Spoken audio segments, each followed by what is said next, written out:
Hi friends, welcome to Swathi kitchen blogs. ఈరోజు మనం టమాటా చారు ఎలా చేసుకోవాలో చూద్దాం. ఫస్ట్ టమాటాలను కట్ చేసుకొని అందులో కొంచెం చింతపండు వాటర్ వేసి ఉడకబెట్టుకోవాలి టమాటాలని. అవి ఉడికే అంతలోపు మనం వెల్లుల్లిపాయలు, జీలకర్ర, కొంచెం సాల్ట్, కరివేపాకు వేసుకొని కొంచెం కచ్చా దంచుకోవాలి. కళ్యామాకు వేయడం దంచుకోవడం వల్ల కొంచెం ఫ్లేవర్ అనేది మంచిగా వస్తుంది, కళ్యామాకు ఫ్లేవర్. ఒకసారి ఇట్లా ట్రై చేయండి.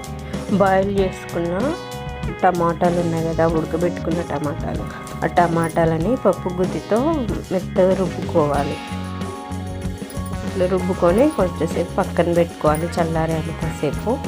చల్లారేంతసేపు మనం ఒక గిన్నెలో పోపు వేసుకోవాలి. ఆవాలు, జీలకర్ర, కళ్యామాకు, కొంచెం ఇంగువ, ఆ పోపులో కొంచెం జీలకర్ర మెంతుల పౌడర్ వేసుకోవాలి. తర్వాత ఆ పోపులో టమాటా రసం వేసుకోవాలి.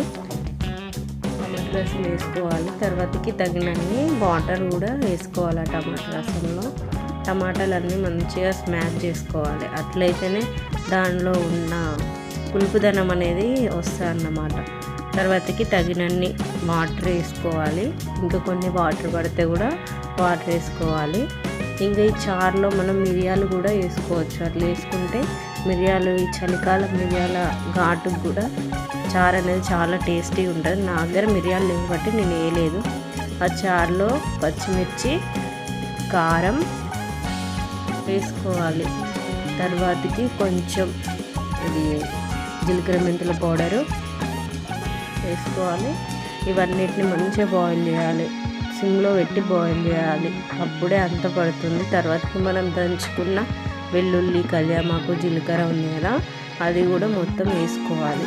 ఇట్లా వేసుకొని ఒక 30 మినిట్స్ వరకు బాయిల్ చేసినాం. ఇంకో 30-20 మినిట్స్ అట్లా బాయిల్ చేస్తే అది టమాటా అనేది మంచి ఫ్లేవర్ వస్తుంది అన్నమాట. టమాటా రసం ఎంతసేపు బాయిల్ అయితే అంత బాగుంటుంది. ఒకసారి ట్రై చేయండి. చలికాలం ఎంతమందికి టమాటా రసం ఇష్టమో కామెంట్ చేయండి. సబ్స్క్రైబ్ చేసుకోండి.